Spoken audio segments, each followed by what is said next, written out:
Hello everyone and welcome back to our channel. In today's video I'm going to show you how to block someone and stop receiving their emails in your Gmail application. So let's get started.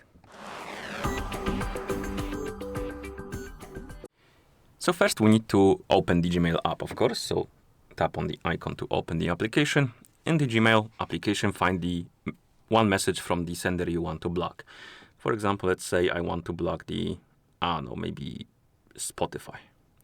And to block the sender, you tap on the three dots icon right here next to the name of the sender, not this one at the top, this one right here below.